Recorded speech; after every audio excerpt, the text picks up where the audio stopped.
Welcome back everyone. नमस्ते सभी को। आज घटस्थ योगा श्रृंखला महर्षि घिरंड में हम जानेंगे सहस्त्रार स्थूल ध्यान को और ज़्यादा गहराई में। सहस्त्रार चक्र पर ध्यान लगाने से पहले स्थूल ध्यान का जो पहला हिस्सा है, हृदय चक्र पर ध्यान लगाना, जिसे अनाहत ध्यान भी कहते हैं।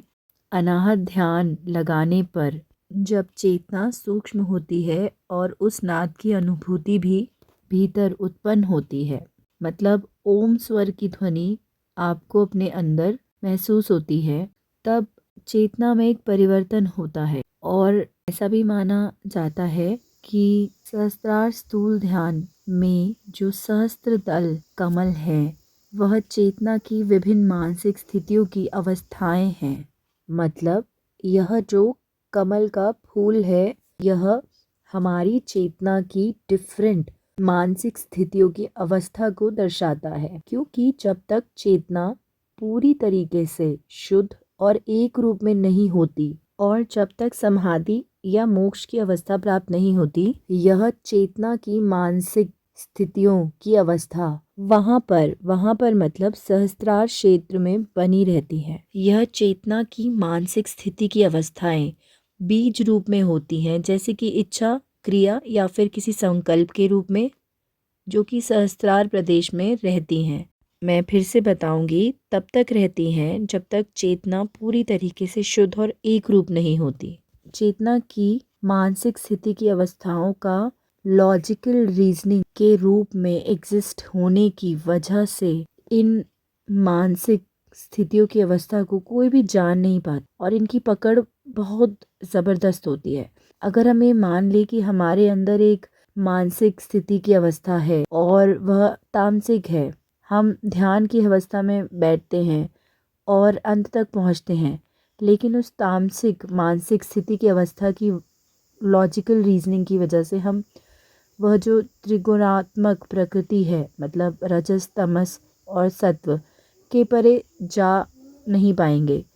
यहाँ पर किसी न किसी रूप में कोई संस्कार या कोई कर्म या कोई वासना हमारे अंदर प्रकट हो ही जाएगी और उनका निराकरण फिर हर समय करना पड़ेगा। इसे हम ऐसे समझ सकते हैं, मानिए यदि हमें रियलाइज़ भी हो चुका है कि हमारे अंदर एक मानसिक स्थिति की अवस्था है जो ठीक नहीं है और जिसे हम बदलना चाहते हैं सही में, और हम ध्यान भी करते हैं, चिंतन करते हैं, समझ भी जाते हैं, रियलाइज़ कर जाते हैं कि हमें यह बदलना है, यह मानसिक स्थिति जो हमारी चेतना स्तर की है वह बदलनी है, और हम बदल भी लेते हैं और परिवर्तन भी देखते हैं खुद में। लेकिन तब भी कुछ समय बाद फिर से किसी न किसी रूप में कोई ना कोई आदत, कोई ना कोई कर्म या कोई वासना हमारे अंदर उत्पन्न हो ही जाएगी। हमारी जो एक नेचुरल नेचर है ह्यूमंस की, त्रिगुणात्मक प्रकृति है हमारी, मतलब कि 3 गुण हैं, रजस, तमस और सत्व। इन तीनों ही गुणों के कारण और फिर से हमें ध्यान की अवस्था में जाना पड़ेगा, रीजनिंग देनी पड़ेगी, स्वीकारना पड़ेगा अपनी मानसिक स्थिति की अवस्था को, और यह साइकिल रिपीट होती रहेगी और हम शून्य अवस्था तक नहीं पहुंच पाएंगे। तो इससे बचने के लिए एक ही उपाय है कि सूक्ष्म ध्यान में जाने से पहले प्रत्याहार, धारणा और ध्यान के द्वार जहाँ तक संभव हो अपने भीतर उत्पन्न अनुभवों और अवस्थाओं को पहचान लेना चाहिए। मतलब हमें खुद को बहुत बेहतरीन तरीके से पहचान लेना चाहिए, अपने अनुभवों को, अपने इमोशंस को, भावों को।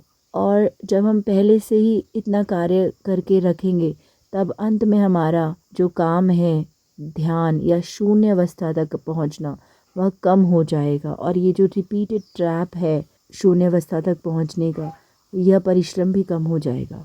और योगियों का मत है कि मंत्र के अभ्यास से जितनी भी मानसिक स्थितियों की अवस्था होती है वह निर्मूल की जा सकती है, मतलब ख़त्म की जा सकती है। और इसी वजह से योगियों ने सहस्त्रार में भी 1000 मंत्रों को लिखा है, मतलब 1000 मंत्र दिए हैं।